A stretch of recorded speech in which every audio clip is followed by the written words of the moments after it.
Tayyormisiz? Ha. G'alati savollar.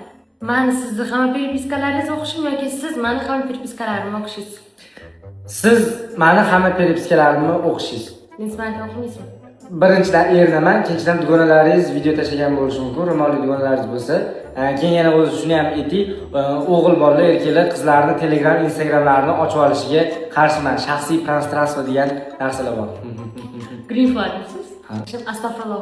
Men 5 yil qamoqqa kirishim yoki siz 10 yil qamoqqa kirishingiz? Az 30 yil ham ko'ramiz. Yo'q. Yo'q. Men ilojini qilaman, unaqa bo'lmaydi. O'zi biz hech qanaqa qonun qoidani buzmasak. Qaysi birini tanladingiz?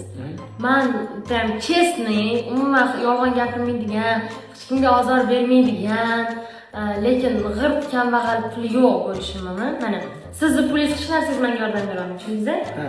Kambag'al bo'lishimmi yoki sal yolg'onchiroq, odamlarning ko'ngliga unaqa e'tibor bermaydigan, lekin juda ham boy bo'lishim. O'zi yolg'onchi, odamlarning ko'ngliga e'tibor bermaydigan bo'lsangiz, boy bo'lasiz. Endi qaysi birini tanlaysiz? Qanaqa bo'lishimni xohlaysiz? Boy bo'lishingiz. Chunki yolg'on ba'zi paytlarda kerak bo'ladi.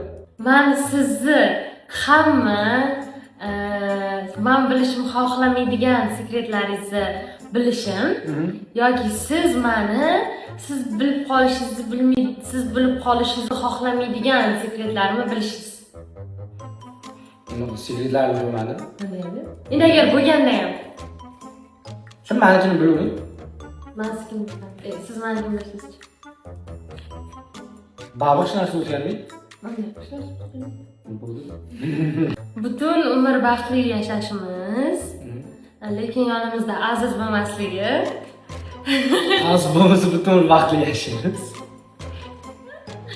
Yoki sal pal qiyinchiliklar bilan bo'lishi, lekin har doim yonimizda bo'lishi. Az har doim yonimizda, shuning uchun sal pal qiyinchiliklar bor.